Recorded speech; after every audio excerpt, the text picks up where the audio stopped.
रमज़ान जो भलारो महीनो ईंदे ई ओडेरो लाल ऐं भर पासे आम वाइपे जे शयुनि या अघु चोट चढ़ी आहिनि। इन हवाले सां शहरनि मेरान टीवी सां ॻाल्हाईंदे चयो त ત્યાં તો સસ્તા એવી રમઝાન જી આવ્યો था અને રેડાન वारा फ्रूट हथी कोन रखणी और 5 रोज़े में हाणे एतिरो फ्रूट मांगो केरु गरीब माण्हू केरु वठंदो। तारीख़ 500 रुपया फ्रूट हींअर 1000 रुपया करे वेठा आहिनि। रेट लॻा पिया आहिनि 200 रुपया दर्जन केले जो। केरु वठंदो? गरीब खाईंदो केरु? इन करे त ॿाहिरि मुल्क जा कानून भला आहिनि।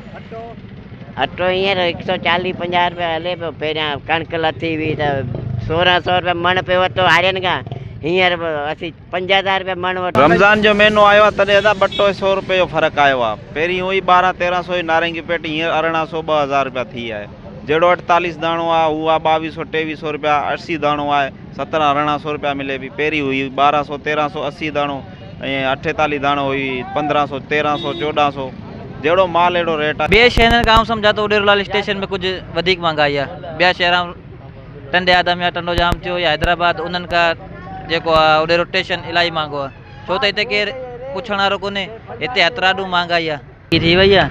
जेकी से 100 रुपया हुई हाणे जो 200 रुपया खपे पई। केरु चवण वारो कोन्हे। अचनि विज़िट कनि। हींअर 2 ॾींहं पहिरीं बि आयो न, अटे जो बुरान जेको हो उहो दुकान वग़ैरह सील कई। हाणे किथे आहे? अटे जो साॻियो रेट हले पियो। केरु पुछे पियो कंहिंखां?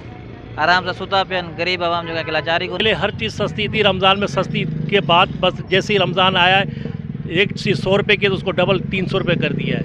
कहाँ से गरीब आवाम अफोर्ड कर सकेगी यार? कुछ तो खुदा का खौफ करो। आप गरीबों को रिलीफ दो, या आप 13,000 रुपये लोगों को नहीं दो। 13,000 से क्या होगा? वो आप उनको रिलीफ दो। जो चीज़ 500 की उसको 250 रुपये करे, जो 1000 की उसको 500 रुपये करो।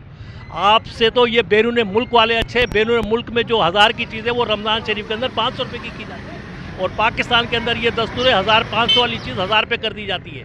या अभी तक तो कोई नहीं आया है भाईजान। आज रमज़ान शुरू हुआ है, दूसरा रमज़ान है। देखें ये आएंगे। कुछ ऑफिसरों को भी चाहिए कि अपने कानूनी तौर पे काम करें और अल्लाह को हाज़ुर नाज़ुर रख के गरीब आवाम के लिए कुछ सोचें। अचण सां ई महांगाई जो जीअं अरूज चढ़ियो आहे, इन अरूज बाबति दोस्त वापारियुनि खे मुंहिंजो इहो पैगाम आहे त अॻिए साल वांगुरु ईअं न थिए जो छाई 200 रुपया किलो 1000 में दाणो पियो वञे ऐं उहे छायूं माण्हुनि जे खाइण खां अलादा रमज़ान गुज़रे खां पोइ जानवरनि खाधो। खुदारा उन में तव्हांजो मुनाफ़ो थिए उहो जाइज़ रखो ऐं कंहिं ग़रीब जे खाइण जे कम। कैमरामैन शाहिन बलोच सां गॾु फज़ल बलोच, मेरान टीवी, ओडेरो लाल।